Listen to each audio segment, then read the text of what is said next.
Welcome, friends, to episode 31 of the Q Podcast, a podcast where a gathering of friends weigh in on geek and gaming passion topics. Today is November 22nd, 2015, and my name is Ben freeBrunch Thomas. Joining me today is Patrick Figfire Figueroa. What is going on, everybody? Got the hood on, looking like Rocky. Oh, yeah. I have not seen a single movie, by the way. Wait, seriously? Yes. Wow. I like painting targets on my back, and every time I want to do that, I say, haven't seen Rocky, haven't seen Princess Bride, haven't seen...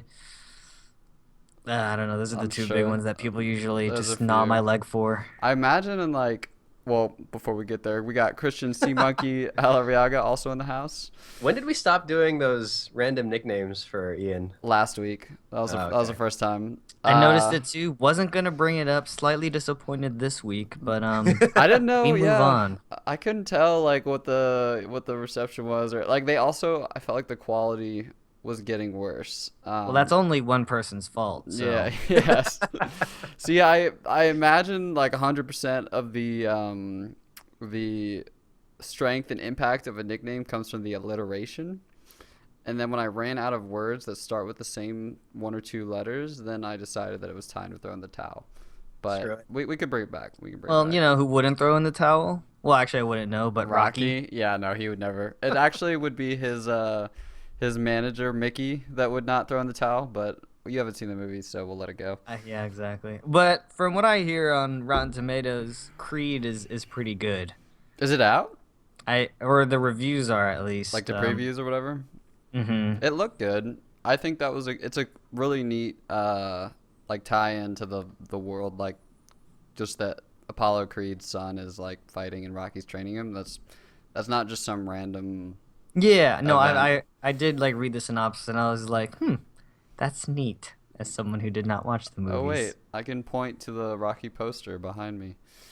Yes, you could. I'm a big Rocky fan. So you should see the movies, but.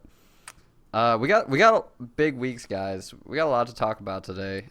We've had big weeks for the last 4 weeks. Soon the standard of big week is going to be the norm. I guess the holiday season. So it'll be the 3 months before E3 next year is when we have nothing to talk about.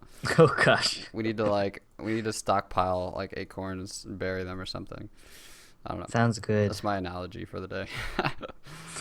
Well, let's jump into last week in shenanigans. Let's start with you, Patrick. Sure. I picked up Star Wars Battlefront. I've joined the masses. It's great. The hype is very real, guys. We are less than a month away from The Force Awakens, and so if you're not trying to buy tickets for opening night, are they still selling? Are they selling the first full week? Do you think? Yeah, they are. Probably. Okay, we need to get on that. We do. I'm gonna be home. I almost bought tickets here, and then I realized when I was coming home, and we're gonna go buy tickets and we're gonna watch the movie. It's gonna be awesome. Then we can do a live, an on-site recording, we've never done. Oh, in the field. We could do that too. Honestly, that's actually no.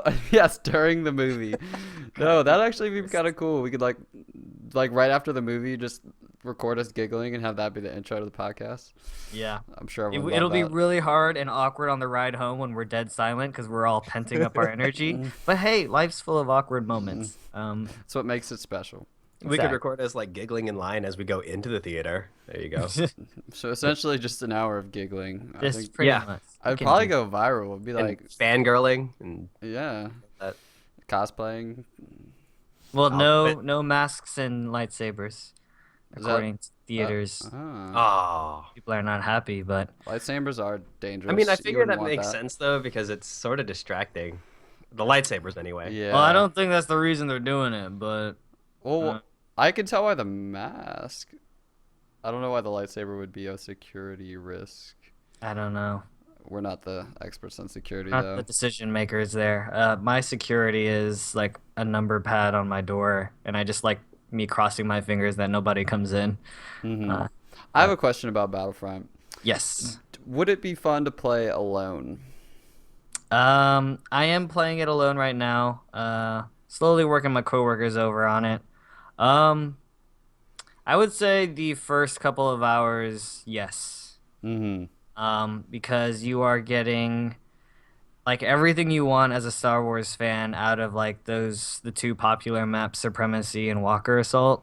They're just really fun game modes, and you'll that's when you'll start creating your first just like Star Wars game memories. Mm-hmm. 'Cause I've got a couple like there's taking control of like Darth Vader and like walking through Hoth and like watching people run for their fucking lives when you're like closing in on them is one of the most satisfying feelings ever.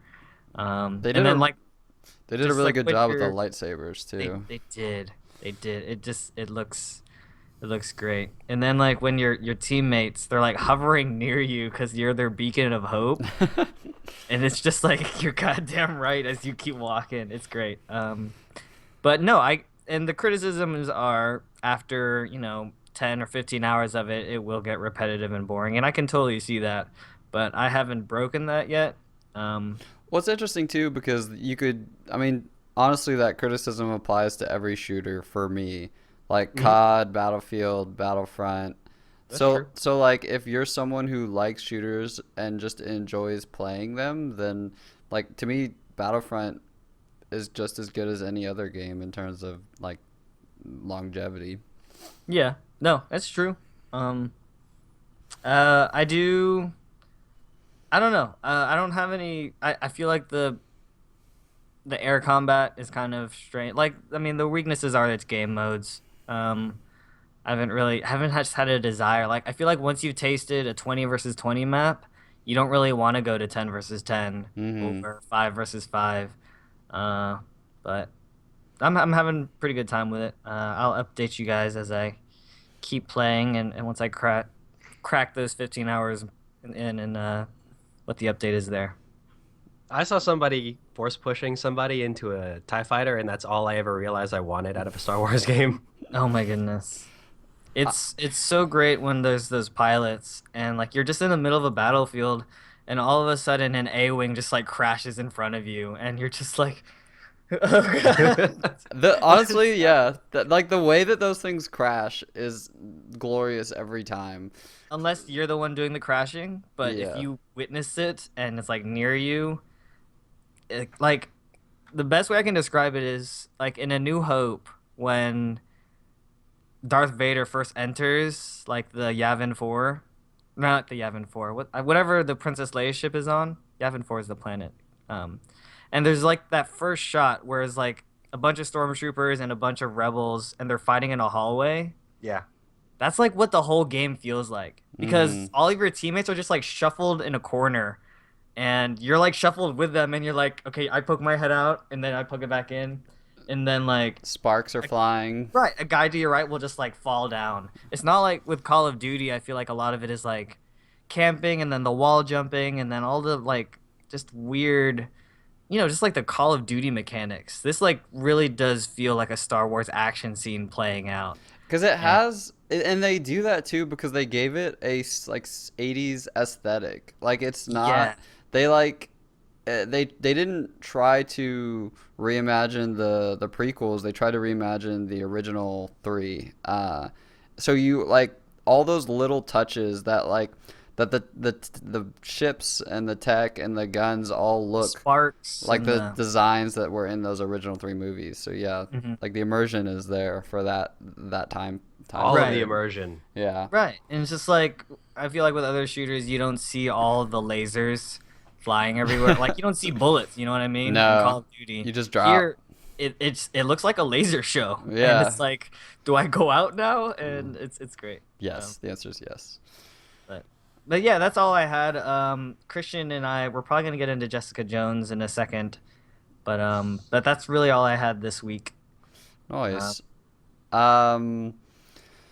Whew, okay, I'll pick like two or three things to cover at length. I finished Her Story, which was easily top 10 coolest gaming experiences of my life. Like obviously, like I got It's super unique. I Yeah. downloaded that and I started. It's it's different. weird. It's yeah. It's like not a game per se. Like I would Mhm. recommend this to anyone that like likes good stories and creepy like crime mysteries. It's a pick your own storybook. Kind of. Well, no. I'm into Well, that. It's not a pick your own storybook because you can't pick the story. Like there's one story that you have to Right. you pick how you find the story, I guess. Like her story is so I guess I'll just get to the premise. It's 19 it's like it's present time, but you're going back onto a old evidence computer from 1999. It still has like Windows 95 on it, and you have to scan these interview logs of this woman to try and find out how her husband was murdered. So you can't none of the videos are available to you. There's about 215 clips from her interviews, which is And these essentially are all audio? these are all video. Video. It's Okay. it's life full motion video. So it's an actress. Right. Gosh, I really need her name because she was like truly incredible in this like performance. But essentially, the only way to find these videos is by searching through the audio logs. So if you search murder, which is the first preset search in this little, you're on a desktop from 1995, and It'll pull up all the videos with murder in it. it'll pull up the first 5 videos that have the word murder in it. So you can't see all the videos, so you kind of have to, as you watch these videos, you're like taking notes and assigning them to each snippet, and you're learning more and more about the testimony, and that gives you more detailed information to allow you to do more specific searches and see new videos. Mm-hmm. And it's probably about within an hour you have like a good gist of the story, and then within 2 hours you're finished. Okay. But I was like Encapsulated. deep, like not only capsulated, but like I don't did I say that right? Encapsulated. Or Yeah. encapsulated. I was yeah. I guess the best like way I could describe how I felt after that game, which I don't even know, or no, not after, but during, was like deeply emotionally disturbed. Like, and I don't know if that makes people want to experience this thing, but it Certain like strokes for different folks. yeah. I'm all for feeling feelings, you know. This is like chills like behind your eyeballs. I maybe I'm overhyping this definitely. Yeah, but you do need to be careful. yeah. But But I think the majority of people maybe won't play it and they just know that this is a game that gives you chills behind your eyeballs. But it's like it's not scary. Like it's not a horror game because there's no like there's nothing jumping out at you. It is very creepy because of the vintage style of the desktop, and these videos are kind of like flickery, and you're like listening to this woman who's giving like this kind of dramatic interview, and you can't hear the questions. Like it kind of, you just hear her responses and you try to infer what the detective was asking. So it really feels like you're like the investigator and you're driving this whole game, because if you don't do anything, like the game doesn't play. Like you have to dive deeper into the story, and then the end just like rock my socks. It was so good. nice. Whew, just thinking about it. Crypt of the Necrodancer, another like amazing indie game it's for Mac, Linux, and PC, and it's coming out for PS4. It is a roguelike dungeon crawler, so it's 2D, like typical monsters. It's almost kind of looks like a Spelunky crossed with Binding of Isaac, but the main twist is that you can only move to the beat of the dance. So like it's like blaring different like kind of house music style influenced by different genres. Like each dungeon might be like R&B influenced or dubstep influenced with different metronomes. Mm-hmm. And you like you there's only 3 keys, I guess. It's like up, down, left, and right, and you have to like you like nodding your head and moving, because if you try to move off beat, your character stays still, which just basically means that you're gonna die because people are coming at you. Mm-hmm. It was so like I've only played an hour of it, but I can't wait to keep playing more because the music is really good, the gameplay is really tight, and it's like super interesting and original. I got it was on sale for like $6 or $7, but highly recommend Crypt of the Necrodancer. I'll blast through these last 3. I played StarCraft Legacy of the Void briefly, and I thought it was a lot like StarCraft the first 2 expansions. So really, you know what you're getting. If you like StarCraft, it's a good value. Mhm. If you don't, like, nothing is different. I played a couple rounds of Overwatch, just to get my So enough. jelly. Yeah, So jelly. just enough to get my palate cleansed. It's just like it's super crisp and fun to play. I realize how bad I am at PC first-person shooters. Like, having really never played them, I'm god Did you play it awful. on a keyboard though? Yeah, Or- I did. Okay. You can't. Yeah, I don't think you can. I don't think it has controller support yet. I've put like 4 more hours into Metal Gear Solid. I finally got. I was doing some snooping on your Steam account, and I saw you completed the Voices mission. What is the Voices mission again? It's the Oh. one where Yeah, the thing is up the throat. yeah, You got that far, yeah. dude? That was creepy. That shit was did you hear the PT callback? No. There was the like when you're creeping into that area, there's a radio playing, and it's got the same radio loop that you hear on PT. Oh my. And I was like, you know, it's the same creator, right? yeah. Yeah. Okay. That's crazy. I was flipping out. So good. I had to Google how to beat that boss because. Yeah, me too. Because I just kept I kept immobilizing him, and I kept trying to blow him up. I was like, what is? Yeah, happened? I didn't have Yeah. like the right. I even like airdropped a water pistol or the water gun because he's like a fire boss. And It's he's pretty like, upsetting that wouldn't work. yeah, I airdropped, like, it was really hard because he was like throwing fireballs at me while I'm trying to type in my droid to drop the water pistol, and I shot him with the water pistol, and then over the microphone it goes like, no, that's not enough, like because they just didn't want it to be that easy. I was like, are you kidding me? This is stupid. Yeah. But no, that game's awesome. And then Rick Yeah. and Morty, I watched episodes 3 through 6 or 4 through 6. Nice. What are some of the more memorable ones? 'Cause Oh I my don't remember gosh. what 3 or 6 is, but This a lot of one good shit in there. episode about like the little blue guys, Mr. Meeksies. Mr. Meeksies. Oh my gosh. Hi, I'm Mr. Meeksies. That was like, that was so funny. Oh my God, that was Jared's like, the worst. I thought that was the funniest episode of all time. And honestly, that show gets more substance as it goes. And I think I was a little bit harsh on like, kind of, you're well aware, Patrick, that like you're always telling me that pilots, like, they don't really have their shit together. Yeah. And I don't really feel like I just don't really ever get that. I mean, it's been the case with Parks and Rec. It's been the case with Rick and Morty. It's been the case with a lot of things. It's not that they don't have their shit together. It's just that they don't have like the core of the show. Right. like, It's a figured proof of out. concept that they have to sell. Yeah. So I'm glad I kept going because I'm loving it. Oh, dude, it gets better. God, wait for the Total Recall and a bunch of other good shit. It can't get better than Mr. Meeksies. It can and it does. I man. love It that can and it episode. does. That was Holy shit. so good. All right. Sorry. I had a lot this week, but yeah, that's it for me. All right, Christian, let's talk. Let's So talk that's Jessica what- Jones. Without spoiling Ben here. Oh man, Jessica Jones, so good. I actually had to go back and rewatch Daredevil just to go along with it. Oh my God, that's so much time. So who is Jessica Jones? Technically superhero. Yeah. So, I mean, she's a superhero in New York City, who is like doesn't really want to be a superhero. She's a drunk. She is not a nice person. But she's got a heart of gold. And so Jessica Jones. Sort of. Yeah. Yeah. Yeah, that sounded like a oxymoron or whatever. Yeah.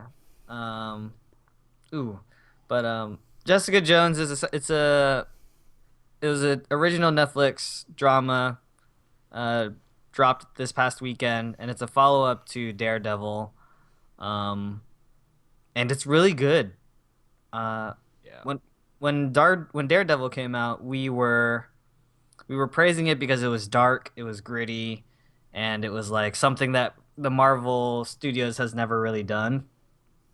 Because like their other Marvel Studios stuff is either Agents of Shield, which is like just as like it's more lighthearted and it's Yeah. very. I mean, it runs like a normal syndicated network TV show. right, and then like you've got like Iron Man and Thor, like those are all. They're not going to get into the difficult stuff. Jessica Jones does not play by those same. They don't pull rules. punches. There's a lot of Oh my god, a lot of topics they cover in there. a lot of really dark topics. And I thought like Daredevil was like, oh man, Daredevil is dark and edgy. No. Jessica Jones is really dark and edgy. Like the main premise is that the main premise is this superhero who gets mentally and I guess or physically and mentally raped by a man who can control minds. When Yep. is this introduced? Is this like right at the start? It pretty Yeah. much. I mean, it's not so in your face at the beginning, but that's essentially the premise. That's the plot synopsis. Like you, if you watch a trailer for it, that's what you'll Gosh, understand. that's really dark. Yeah, the and, bad and man. she's not the same, and so she Mm-mm. is. And you actually do get like you get a grasp of what exactly changed because there is a specific episode in there where it focuses on her before and after the events that caused her to go down that path. It's dark. Holy shit, dude! Like the amount of shit that just goes wrong in this show. Oh my is- god. It's like finally. Oh shit, God. Oh, Right. Jesus It's Christ. like what's that law? Everything Murphy's that Law? Murphy's Law. Anything that Pretty can go much. wrong does. There's a lot. There's a lot of detestable people in the show. Oh my god, and just like some of the stuff that happens to people is kind of It's Ugh. not anything I've seen Marvel Studios pull. Like I said, I thought Dark Daredevil was like dark and edgy. Like this is not the same thing. no, it's yeah, very well- psychological and super super dark. Like if And- you especially once you hit like I want to say stuff about it but I can't, but Yeah. suffice to say there's also a lot of just like not even psychological stuff, just like gore Yeah. everywhere. It's pretty gory, So someone like me, and there's a lot of sex too. this is sounding right Yeah, up my yeah, there alley. is. So for someone like me who doesn't know anything about the greater universe, am I gonna be able to jump in and watch this? Yeah. Yeah, Mhm. they don't really give a shit, It's and she standalone. also doesn't give a shit. Like they mentioned, like, oh yeah, the city was attacked, like in incident. Avengers 1, but Jessica's like, I don't really give a shit about any of that. I'm not involved. I mean, don't really you've care. seen like Daredevil, right, Ben? Yeah, like the first 5 So, episodes. They yeah. they call it the incident, and I think the joke was like, well, it's better than saying debris was falling from the sky and everybody was dying in New York. Yeah. Yeah. Yeah. I mean, there's a couple of jokes. It's like, well, then call the green guy or whatever. It's just, Yeah. it's just like little cutesy stuff. But like, other than that, you don't really need to know anything about an extended universe. No. It's Completely standard because nobody. Yeah. I mean, nobody who even reads like the major Marvel stuff really knows Jessica Jones anyway. Oh yeah, there was. I remember reading on Like, like she's our super comic obscure. books. I remember reading on our comic books. Like part of her, like an intro was there is no like major movie for me. There is no weekly syndicated TV show, and it's Mhm. funny because she like doesn't. She's like so low Obscure. tier. Mhm. Even like she thinks herself like I'm just a nobody. I'm just like just trying to make a fucking living being a PI in New York. Like I'm not Tony Stark. I'm not whatever. And so like it's great. Oof. That sounds awesome. I It need is. something to watch after I like slam through Masters of None. It is yeah. amazing. I'm gonna check it Uh, out. David Tennant is really good. Oh my god, seeing him play the bad guy is Yeah. just so He great. is very electric. I don't think he's as good as overall a villain as Kingpin. No, I don't Because- think so. Kingpin But was it might like- also be though because David Tennant had more dialogue, so that's more space for you to actually kind of. I don't know. I feel like Kingpin was the good or better just because he didn't have to talk so much. okay. I can see that. Because you Uh, don't really. And the thing about it is though, Kingpin does talk a lot. Like he's got. I mean, his character is the exact same pretty much, but I was hoping kind of to see more of the Kingpin character come out. Right. And I mean that's why I liked Kingpin in Daredevil because he had a lot of screen time to develop his like story arc. Mm-hmm. Like independent of Daredevil totally. I just feel Yeah. like with David Tennant's It was all focused on Jessica Kilgrave. Jones. Yeah. it was like yeah, it was like he was just like pure evil, which Yeah. is fine, it's great, but like Kingpin was like he's morally ambiguous and not I morally mean, but, like- everybody in the show is morally ambiguous. yeah. No, that's very true. But no, it's pretty good, Ben. First couple episodes are really good. They're definitely like in terms of public, front-facing superhero culture. They're definitely like evolving the archetype, like because I think they know that people have, like kind of experienced the superhero, the Supermans and the Batmans of like the world. Maybe not Batman so much, but I like how they're just kind of like seeing where they can take this stuff because I mean, I thought Daredevil sounded dark, but this just sounds Daredevil. Suicide I feel like Squad. It's darker than Daredevil, to be honest. It is darker than Daredevil. Suicide Squad. I'm waiting for a Punisher movie. Deadpool. Then we'll see. Deadpool. Yeah. Yeah, they're doing cool things. It's nuts.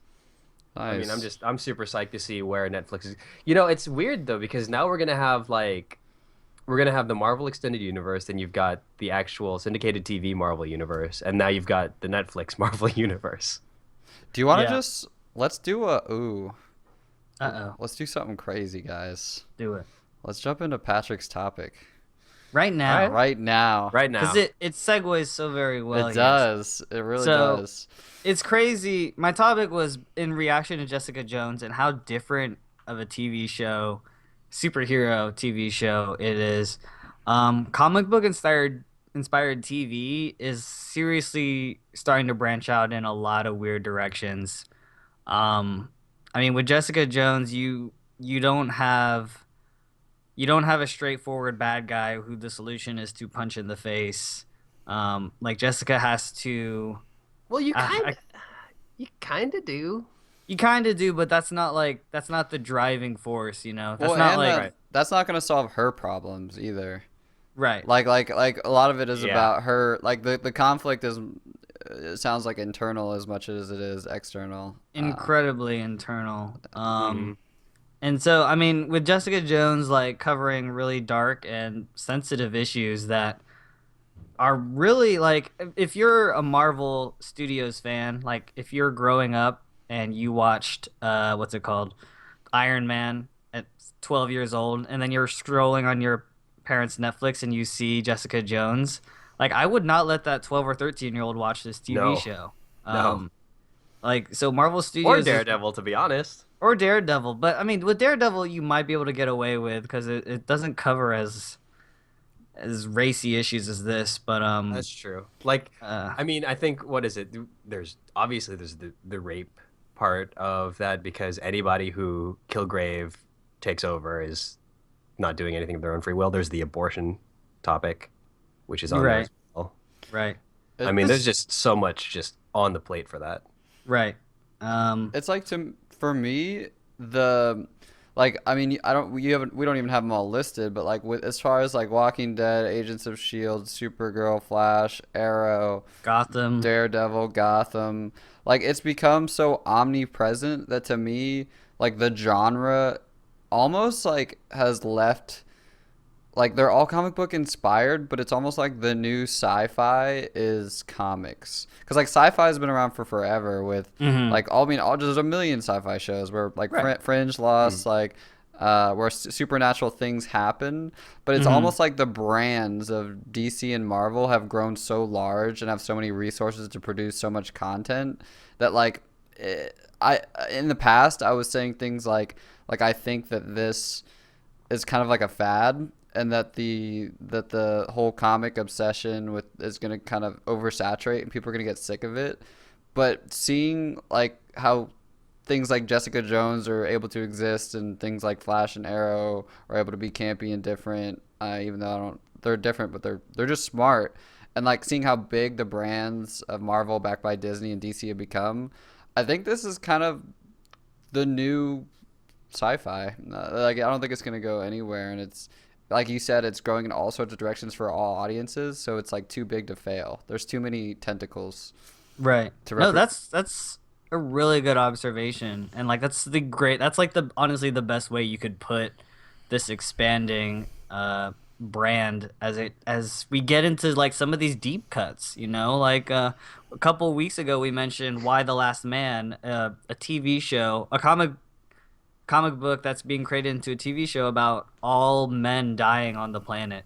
Like that's just like a great story in itself, you know? Like there's so many good stories that and great writers out there for comic books that are just waiting to get their hands onto mainstream media. And then I mean, I don't like to plug it this way, but like the Walking Dead TV show arguably is what got me into comics. You know, like I bought the Walking Dead compendiums because I got so into the Walking Dead I wanted to read what happened more. And it's the same with Game of Thrones in a sense.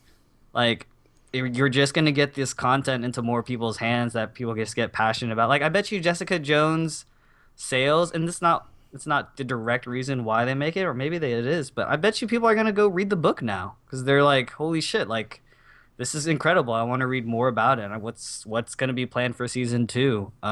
Definitely. And it's just great for the industry, and like in turn, it's a what a fucking time to be alive. Am I right, guys? It's awesome. I mean, it's just it's stellar. Who's producing Why the Last Man? Is that going to be network or Netflix or Hulu or what? Ooh, I don't know. Because I'm wondering if I'm going to like have access to that. Let's see. Why the Last Man TV show. FX. FX is good shit. Is this their first one? No, they do Justified, American Horror Story. No, I mean first comic book inspired thing. Maybe. Because I guess Why the Last Man isn't Marvel or DC, right? It's Vertigo, which is DC's indie line. Heck, that's how big the brands are, is that they have sub brands. Oh yeah, So they it's have like Marvel's also got their indie line too. It's like Propel to Coke. Maybe, Oh yeah, maybe there's a better Coke and analogy. Sprite. Yeah, Or Smart Water. Remember Smart Water? Is that still around? I think Yeah. it is. It's still it's everywhere. the water for rich people, right? Yeah. It's Yeah. It's like sugar water or whatever. No, it's not even sugar water. It's just water. I think it's just regular water. You're thinking of Propel, bruh. No, dude. Smart that Water Propel. has all the. It's like red and it has all the like vitamins or whatever. I Really? think Are you're we talking thinking about the of same something thing? else. What's the? Oh, Smart Water. You're thinking of 50 Cent's brand of water. No. Okay. Oh, I'm thinking of Vitamin Propel? Water. Yeah. That's vitamin I'm water. sorry. Vitamin Water is what I'm thinking of. It's the. So to complete the analogy, why Vertigo is the vitamin water to Marvel's DC's Coke. Oh my god. What is happening? Oh, What God. is happening? This is why I'm gonna be famous. I think Inhumans is part of Marvel's indie line. I think so. I don't know. Their indie line's called Icon. I don't know. I think Inhumans is under Icon. I'm not sure. But anyways.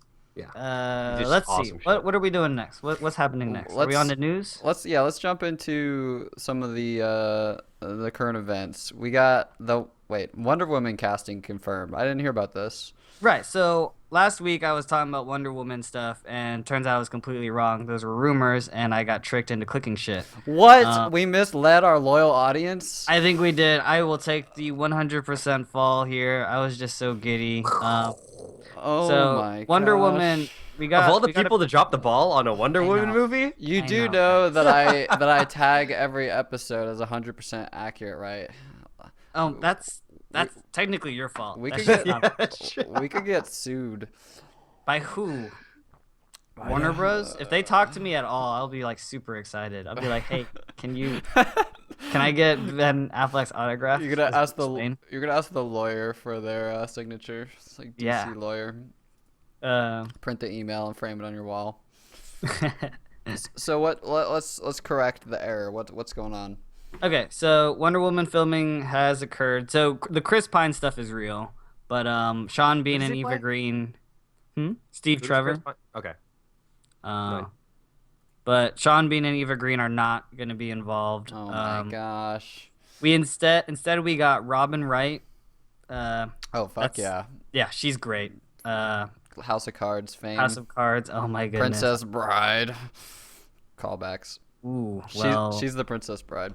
I would not know that, but and from your camp, Christian, we got David Thewlis, who plays Lupin in the Harry Potter movies. These are all unknown. We don't know who they're playing. But yeah, based on the cast, it's pretty low. I didn't recognize a lot of these people. Good. Other than those two, so Well, that's a good thing, right? I feel like I think so. Because you don't have any expectations going in. It's a good thing for me because I'm just not like, oh, there's Ben Affleck. He's a million other things other than Batman, so it takes me out of it. But yeah, and I don't even know Gal Gadot that well except for Fast and Furious. Exactly. Was she in anything else? Really, no. Probably not. Yeah. Not really. Yeah. I wasn't huge on that concept art that she tweeted.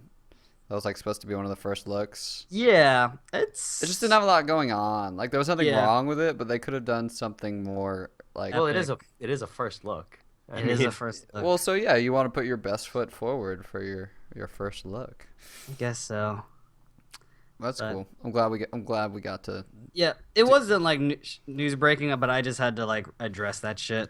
Yeah. That's pretty breaking when you like misled everyone last week, bro. I'm sorry. To confirm, just to make sure no one has any questions, we do extensive 45-second Google searches before every podcast to make sure that we have the most up-to-date data. Which is probably 40 more seconds than we should spend on a Google search anyway. So that's a lot of effort going into it. I have really slow internet. It's Ben's fault. I have AT&T. Hey, I have AT&T too, and I have really slow internet. Oh gosh. Heavy Rain and Beyond Two Souls are getting remastered for the PlayStation 4. Beyond Two Souls gets released next week. It's something I never really bought. And then we talked about Heavy Rain like a week or two ago. Are they going to do like a graphics overhaul for that remaster, I guess? I'm not quite sure what that entails. Apparently, go ahead. Apparently these remasters have been done for like a year, but they're trying to like get the marketing cycle right to kind of get it. They're going to drip feed us until Detroit Become Human or whatever. I finally did watch that trailer. Shit looks amazing. Pretty cool, right? Yeah. I'm interested. Like, is that Jennifer Lawrence or no? No. It just looked like? No, it just looked like. Well, that's all right. It's better up here anyway, so I probably didn't know that. I'm pretty sure she's from Beyond Two Souls or Heavy Rain. Like, it's kind of like a spin-off. Beyond Two Souls is definitely Ellen Page and Willem Dafoe. Okay, so it could have been a tech demo. I think this company, is it Quantic Dream? Yeah, Quantic. They did something with the AI before, and she's kind of come back to get her own game. I'll probably pick up Heavy Rain. I heard mixed things about Beyond Two Souls. It's really good. Yeah, Heavy Rain is really good. I liked it. Yeah, I'll pick up Heavy Rain too. But Heavy Rain is supposed to come early next year, like you said, drip feed. Mm-hmm. So. Do any of us know anything about Blade and Soul coming to the U.S.? It's been in development forever. I've been waiting for that. Is it out in Japan? Yeah, it's Korea. Oh, Korea? Okay. Yeah. Mm-hmm. It's been out for years. Is this the MMO that you were talking about? Mm-hmm. Yeah, you've mentioned it before, so that's why I quickly. Yep. It's a martial arts-based MMO that they released in Korea, and I was so excited for it coming to the U.S. because the company that's free to play there. Yes. Or is it No. It's pay to win in Korea. Pay to win in Korea. But the reason I was so excited is because NCSoft, which is the same company that handles all the production for like Guild Wars, was doing the port to bring Blade and Soul over to the US. So since I appreciate what they've done with Guild Wars, I figured that their port would be really good for Blade and Soul. Do we have a date? I don't think we have a release date yet, but it's Probably just 2016. Yeah. Holiday 2016 bullshit. Yeah. We can't all be Fallout 4 and just drop bombs. Yep. Oh. 50%. Speaking of which, though, the character creation in that game is absolutely ridiculous with what I've seen people doing. Because you can, like, it's more than just presets. You can actually, like, drag their face around. Like, you can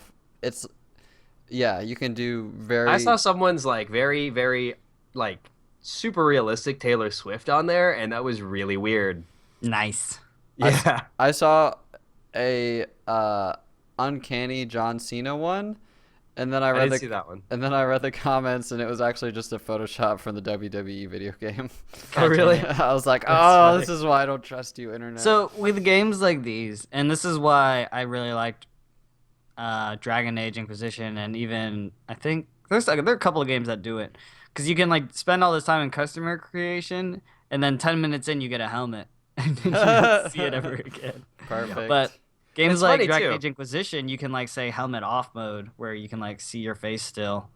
But I don't think this game has that.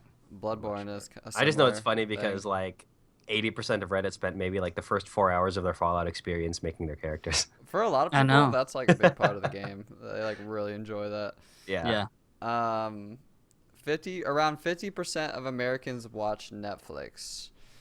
Do we have a Do we have a source for that?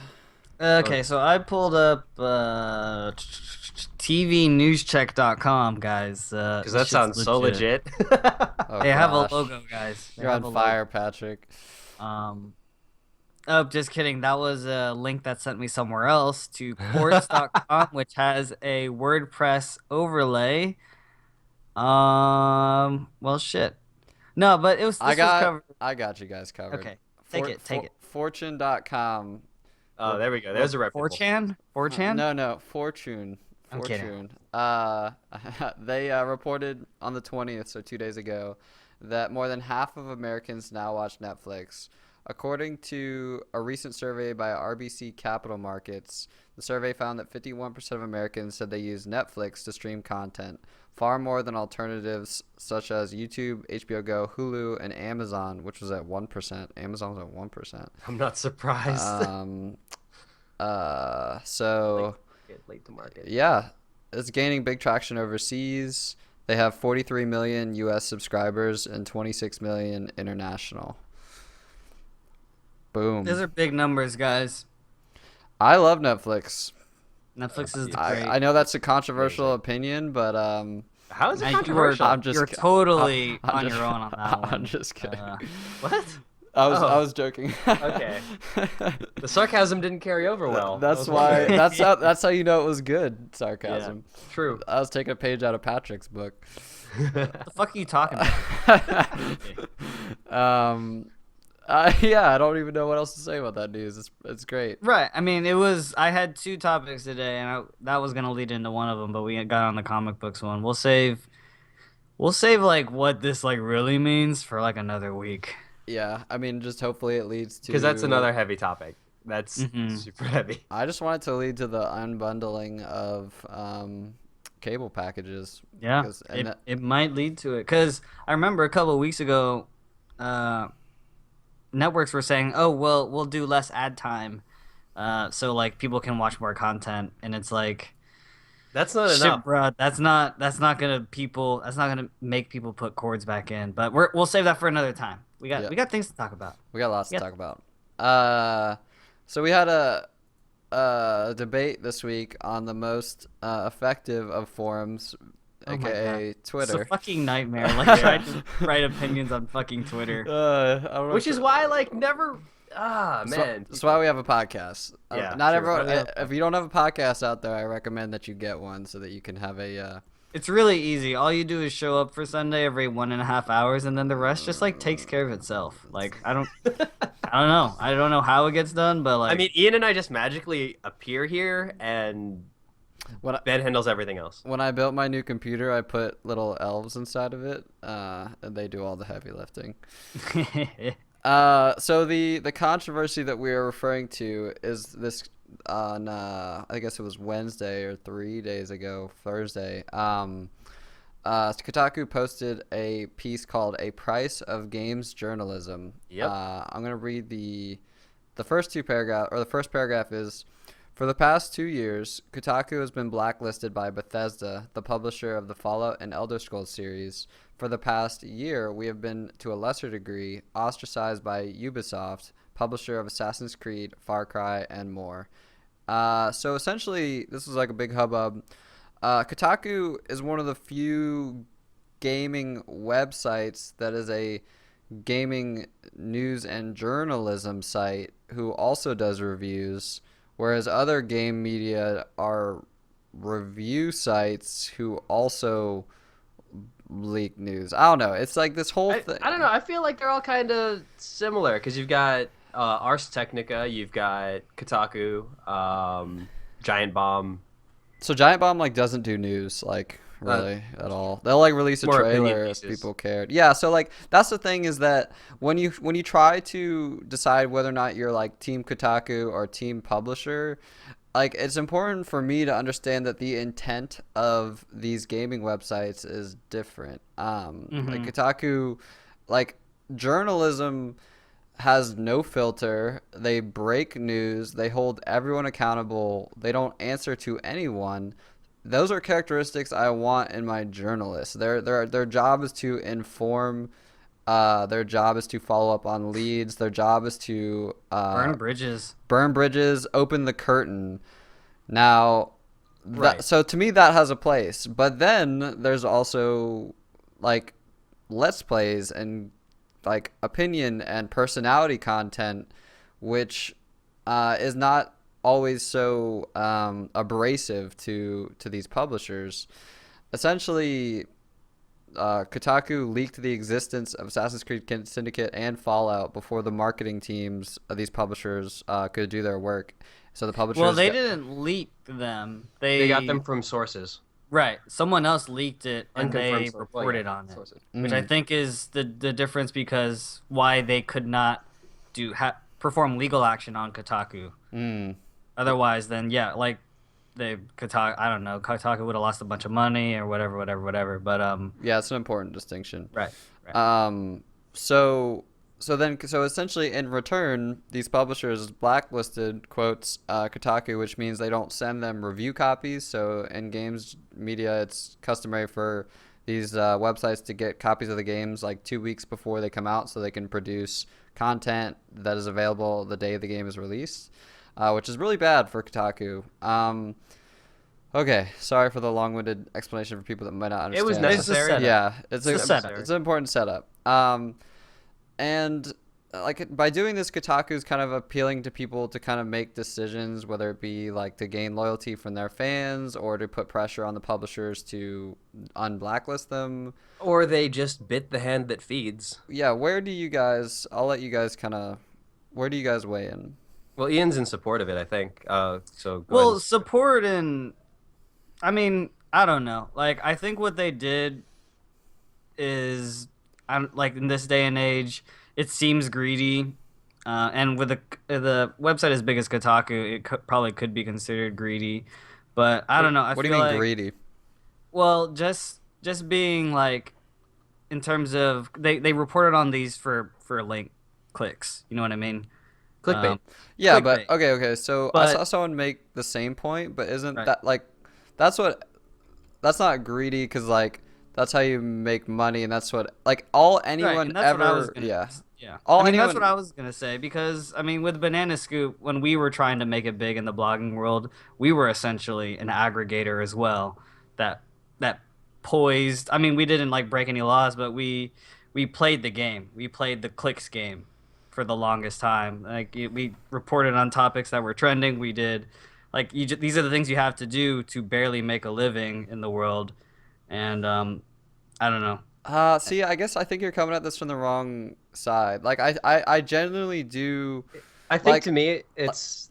Go ahead, Ben. Sorry. So like these websites exist because like to make money. Like that's the goal of the business and like. But I mean Kotaku has a lot of clickbaity articles, which I think are along with what you're saying. But this was kind of more than that.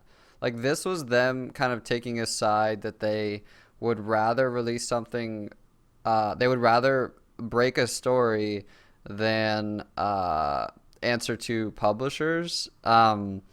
Like to me, okay, to me, it's not necessarily greed because I don't know. I just think that's Are you referring to this article or the stuff they did before? this article. Okay, see, I was referring to the stuff they did before, like releasing the Fallout info and the Syndicate info. Oh, I'm sorry, I meant the stuff before. Right, like this article right here, I actually like this article.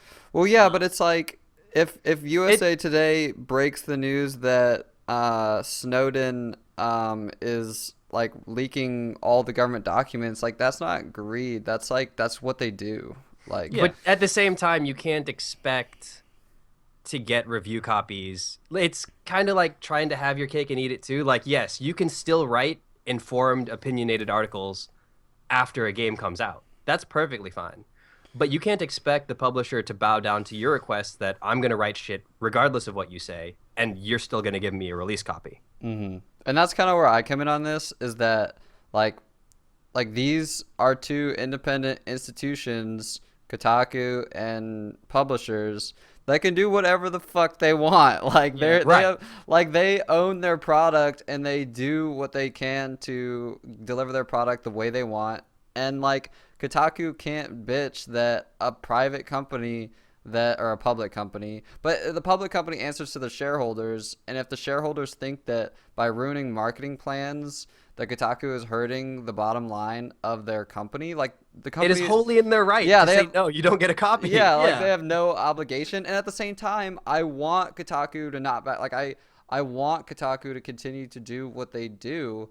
And I honestly, I would 10 times more support the two breaking stories. Oh, actually, and let me rephrase. They did phrase their article as a price of games journalism, so they're not like per se. They're not complaining. They're not necessarily complaining. You're They're right. not complaining, and that's what I was gonna bring in next. They said like we just want to, and they in the end they said Kotaku readers always deserve the truth, and as corny as that sounds, like I'm glad that I got to read this and like understand what's happening, because I wouldn't have. I'm not a journalist. I'm a guy who will scroll through Kotaku for 5 minutes every once in a while, and I see this. I was like, oh, cool. I get to learn kind of what really happens in the back.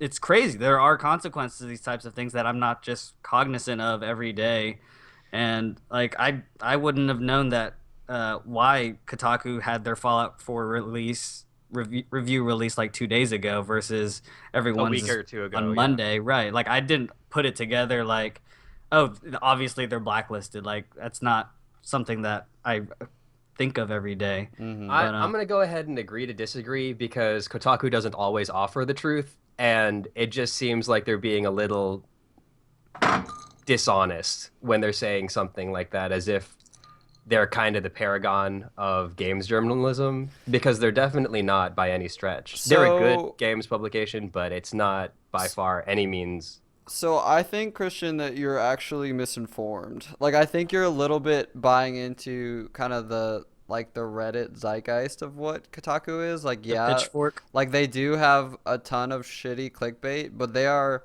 the only like game source that's like doing these kinds of investigative pieces. Like they're the ones that wrote the article about the Destiny development and how it went all wrong. Like they broke these two games. They wrote like they addressed things like Gamergate. Like they actually have like people like Patrick Klepek and the guy that wrote the Destiny piece that kind of consider themselves journalists and actually do try to write these articles. Oh no, they do have journalists. That's Yeah. I mean, I have no problem saying that they do write informed pieces. I just don't quite agree with them all across the board. Yeah, and like I think that's fair to have problems But with we're like, talking about like this article though. I think this article is a really good article, encasing like what has happened to them. Yeah, I thought it was versus- I thought it was a little bit snarky, like the tone of it. Well, I mean, that's just what you expect from Steven Totillo, though. Yeah, I don't know. Anything I've read by him seems to have that. He carries a certain air. It when was he a writes. little bit like pompous, but like you need that thick skin to do like Oh, yeah. investigative pieces, and I You just can't handle it, you get the fuck out. yeah, like, and I can't think of any other games media that try to even attempt this kind of thing. Like, just even by posting this article, like, yeah, you're kind of appealing to like, oh, like, feel bad for us or whatever, but just, they're the only ones, like, doing this kind of thing. Like, you better believe IGN, Giant Bomb, GameSpot, like, they're not gonna ruffle the feathers of IGN is publishers. pretty much, you're paying for reviews at that point. Yeah, so it's like, well, like, no one else kind of is taking the stance, so that's refreshing. But at the same point, like we were saying, we don't like necessarily blame the publishers for blacklisting For doing what them. they want to do. Yeah. I mean, it's their Yeah. product, and I mean, at the end of the day, it's their market share that's affected by whatever Kotaku writes. So Yeah. if they want to hold off on that, that's perfectly within their right. Yeah, and that's kind of why I wanted to break this down, because a lot of the internet or a lot of the response to this article, like, was to kind of try and say who's in the right or who's in the wrong, but like the real It's so gray though. Like, Yeah. and that's the thing about the internet. It's very polarized. Like, everyone's trying to split it down the middle, as a black and white issue, and it's really not. No, You can't. It should be something that's taken in and understood. Like Patrick said, you want their perspective, and like you want to like look at it from all angles, and then just like you said, just understand that it's gray, and that it's an important kind of part of like the way that we get things. I don't know, because like every kind of entertainment coverage has the same problem. Like is Entertainment Weekly anything more than just like a delivery system for the PR of these entertainment companies? Like, do they just sit there, wait for the trailer and concept art, and then hand it off? Like games, Right. like entertainment cover, and that's not necessarily a bad thing, but like entertainment coverage and news is not like other news sources. Like they kind of have I've been hearing this word a lot, like symbiotic relationship with the source that is a give and take. Yeah, it's brand, like you said, brand delivery. Like, I can only imagine, like, it's crazy because, like, when you on Reddit, you'll see, like, new released photos from Batman v Superman, Entertainment Weekly. Like, Entertainment Weekly is in the name, you know, it's promoting Entertainment Weekly, it's promoting Batman v Superman, and now both of their names are in my head. I don't know. Like Entertainment Weekly wants you to know that you can go there for the latest, and then that's why DC gives them the art, because they want their permission, because the customers know the customers go there to find out. So it's it's tougher with entertainment coverage. Well, just like I think the different, like, video games is a relatively new medium, and I think people are still trying to figure out the best way to do things, because it's super different when you have like major news, let's say newspapers as the core, and you have your journalists who have to go on site. Nobody gets anything ahead. I mean, everybody has to be there or be square. Yeah. Whereas with video games journalism, people get a leg up depending on where you are on the food chain. So if you want the latest and greatest, you have to be part of these specific cliques that have these specific goals in mind. And now YouTube is just undercutting everything, all the covers, because like people like IGN and GameSpot and whatnot, like they do need to maintain some credibility to make sure their reviews are objective and not. And the publishers are just like, well, fuck this. Like, we can pay this YouTuber like $5,000 to give a positive Let's Play, and like we don't need you anymore. So they have to kind of fight for that coverage or whatever. Yep. It's a shit fest. I love it. Yeah. I love it. No, it was fun. I think it's the first real debate we've had on this. No, it's not. Is it not? I feel like we haven't debated like this. Yeah, it had been a while, but we've done it before. All right, let's jump to a game that I put together a couple weeks ago. This is another one of those like patented Ben topics that's gonna crash and burn. Like, I just don't really know how this is gonna go or what it's gonna look like. It's fun to watch. Yeah. So the game is called Describe the Cult Classic game. Oh, Ian wins. Maybe. Why? Maybe. So this spawned from like at the end of an episode a couple weeks ago. We tried to describe what Doctor Who was without. Right. I think it was only Christian that knew anything about Doctor Who, and I thought that was interesting. Like these kind of omnipresent like culture staples that we're just like totally oblivious of, but we know a lot about just because they're in the sphere. So I think there's a few reasons why this could just bomb. The first is that like you guys might have just know a lot about all these cult things, so you don't even have to guess, because I didn't really do any research in finding out what you guys had seen and what you hadn't seen. The second is that you know so little about it that you're not going to be able to guess what it's about. So with that said, with the disclaimers out there, So that like disclaimer was we either know it or we don't. Yeah. I'm hoping that Let's start the show. there's some chance that you guys know a little about it, but haven't seen it. That's kind of what I'm going for. All right. Let's see how it goes. Okay. Buffy the Vampire Slayer. Have both of you seen or not seen it? I've seen it. Christian's seen it. I have not seen it. I've seen it. Perfect. All right, Patrick. Okay. This is pretty hard on you guys too. I appreciate your gaminess.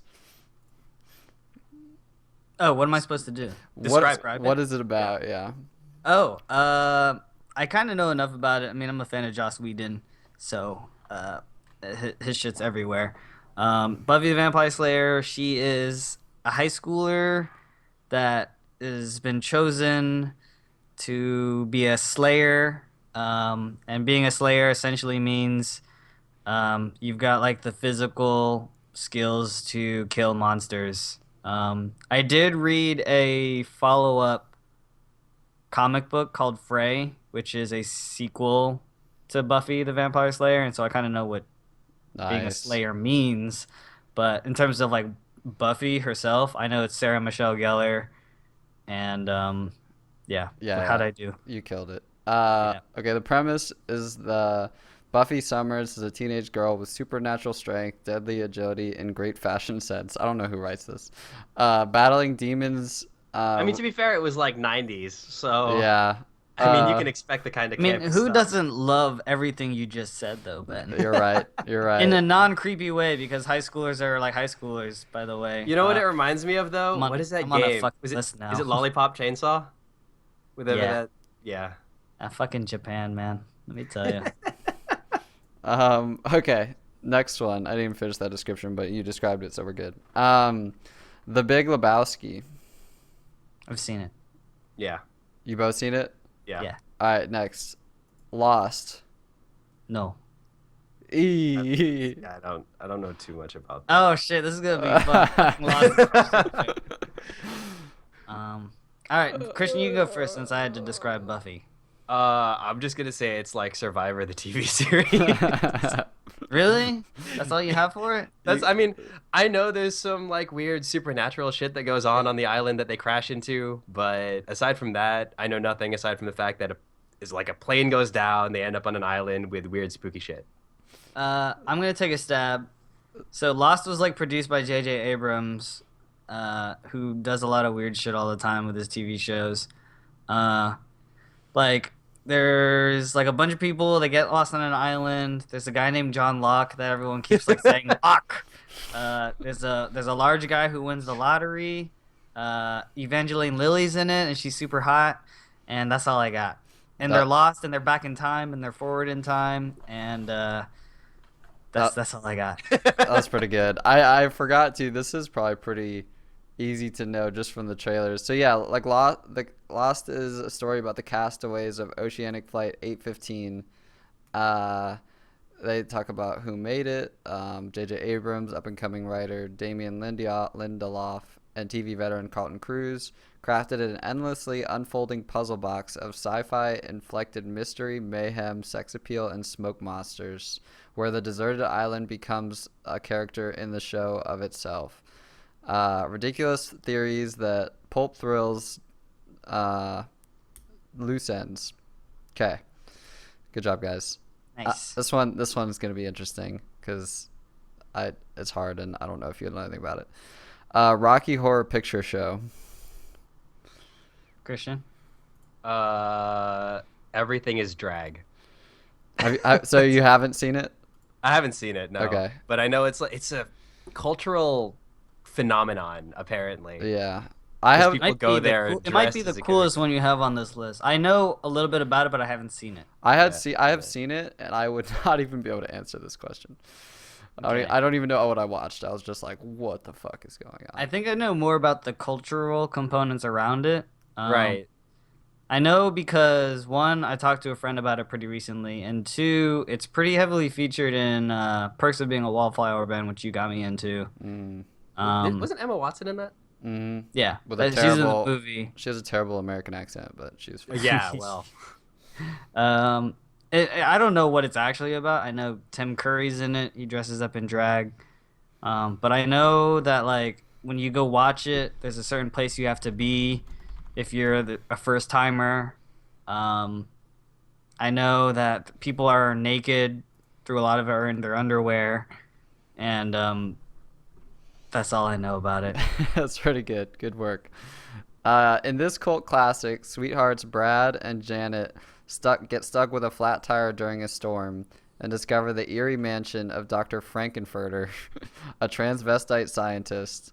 As their innocence is lost, Brad and Janet meet a house full of wild characters, including a rocking biker, played by Meatloaf, and a creepy butler, through elaborate dances and rock songs.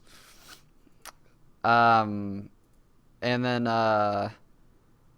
it's a celebration of androgyny and bisexuality. Yeah. And then Sure is. became a cult from after it evolved with raucous events where audience members dressed like characters, shouted lines, danced the time warp, threw toast, rice, and hot dogs at the screen during specific moments. Just about every city in the U.S. has its own Rocky Horror scene. I know Atlanta has one. Yeah, but Princess Bride. oh I've man, I've seen it, so I haven't let's seen it. listen. I think it might be like the quintessential fairy tale. Maybe there's tales of ogres, charming princes. There's the inconceivable guy that everyone keeps talking about. Never fight a land war in Asia, man. I do. Hold on. I almost spit my water when you said ogres. There's I have a card set. Hold on. I have a Princess Bride card set here that I store a condom in, but that's all I know about Princess Bride. That is so bizarre. There it is. All the places to store. Okay. I don't have a regular a desk. Do you have a bathroom with like a drawer? Well, that would make more sense, wouldn't it? and it's just the one. Yeah. Singular. Okay. Yeah. Do you know like how the movie is framed? Like a storybook. Hey, That's fairy tale. yeah. A story. Yeah. Okay, I'll give it to you. I know it's like That's- super yeah. supposed supposed to romanticize like a fairy tale. I really don't know. I have no idea. Yeah. Well, I mean, I just wasn't sure if they like, because it's curious to see what comes over from people talking about it. It's like it's a book being read by a grandfather to his sick grandson. But like cold sick, not like sick. Starring Robin Wright, Mandy Patinkin, Christopher Guest, And Carrie Ooze. Carrie. Yeah. Ooze. You. It's a story about a farmhand named Wesley, accompanied by befriended campaigns along the way, who must rescue his true-loved Princess Buttercup from the odious Prince Humperdinck. God, that sounds awesome. I love that movie. Oh, it's so good. All right, Honestly, it sounds like the introduction to a porno. yeah, I could see it. It- Anytime you say farmhand, it could probably be a porno. Two I more. think the fact that the prince's name is Humperdinck is also kind of. We got two more in this burning garbage pile of a topic. Sesame Street. As if we haven't seen Sesame Street. Yeah. Have Yeah, you- I've wait, seen have you? It's Yeah, it's Jim Henson's PBS version of puppets that have been on for like 30 years that educate children. Yeah, I shouldn't have included this. I don't know what else there is to it. Last one, Gilligan's Island. What do you wait? No, The that's not it. TV show. Yeah. Yeah. Christian, do you remember Gullah Gullah Island? I remember Gilligan. It's just a whole bunch of people that get marooned on an island, though, right? I mean, What's I feel the theme like song? Once you tell me the theme song, it'll rush back to me.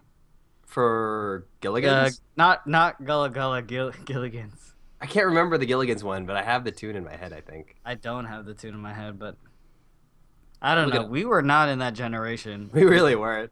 You know what would have been an interesting one for you to put in here, Ben? MASH. MASH would have been a good one. I thought about MASH, but I thought about everyone probably knows what MASH is about. It was really hard because you guys are both we're all like pretty pop culture savvy to try and find things I thought maybe you hadn't watched. I had never seen Sesame Street, but Really? yeah, I didn't like it. I was like a Barney kid. That was my jam. There's nothing wrong with both. But I feel like even not having watched it, you could still give a pretty apt description of Sesame Street of all things. Yeah, it doesn't really have like a plot. There's a lot of TV shows you could have covered too. Yeah, but I thought that Freaks and Geeks. yeah, that was Better on Off Ted. that was on. Those were both on. Fred Off Ted wasn't. Freaks and Geeks was one of the ones that was on Mhm. there. I tried to think of ones that would have like weirdness to them, but Yeah. Maybe the next game is come up with a description for something you have seen. I don't. I think that would be scary. I wouldn't want to like. Yeah, that's a good game. I would mess it all up. I'd be like, yeah, like Saving Private Ryan is a movie that I've seen, but I don't think I could. Okay, yeah, that's a bad example. I can tell you what that's about, but Is it about saving? yeah, okay, Private so, Ryan? all right. I just know Vin Diesel's in it. No, I'm just kidding. But seriously.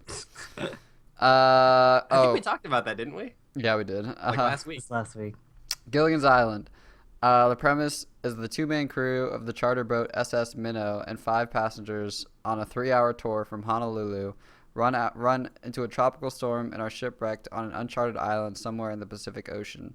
The island was close enough to Hawaii to clearly pick up Hawaiian AM radio transmissions on a portable receiver. Okay, that was from Wikipedia. I don't know why that was relevant. Maybe it was, but I don't know. I don't know. I think it was an important show. I don't actually really know. I never seen it. I know it was old because they said that for syndication they recolored it, so it was in black and white originally. Okay, makes sense. So you know it was old. Oh wow. All right, guys. Well, thanks for sticking with me through that topic. We're gonna close it out. Coolio. Thank you, everyone, so much for listening. New audio every Monday, sometimes late Sunday. Please leave feedback on iTunes. It really helps us out. It also gets the show in hands of more listeners and viewers. Live stream at twitch.tv/theqpodcast podcast every Sunday around 4 o'clock. At fig_TV at... What are you doing, Patrick? I was doing meeps. Yeah, that's like that guy from that news. Yeah, that guy's the best. Wait, what is it? The Mr. No, that wasn't Mr. Meeksies. Mr. That was Meeksies. something else. But Mr. Meeksies is Have you never also seen just that? stupid. I love how we interrupted the outro. But It's anyway, okay. I know. have you ever seen that, Ben? You haven't seen that where like there's a newscast going on and this kid just shows up in the background doing exactly what Ian was just doing? No. I have not seen that. Sorry. Mr. Meeksies. Oh my gosh. Mr. Meeksies is the best. Have you drawn him? No. I did some Rick and Morty fan art for a friend. I remember seeing you did one. Is that where they got the whole "Where are my testicles" summer? Yes. Okay, because there was a From- Fallout thing about that I saw a Yeah. couple days ago. Yes, someone put a dog in like power In a power armor, suit, yeah. and it was just like what was his slave name, Ben? Who? The dog's slave name. That's what they said. Like that's my slave name. The dog? Yeah, in the Rick and Morty episode. The Meeseeks one? No, the dog one. Yeah. Okay, I thought you were talking the Meeseeks episode. No. I don't remember. It's great. Oh gosh, lawnmower dog? No. What? No.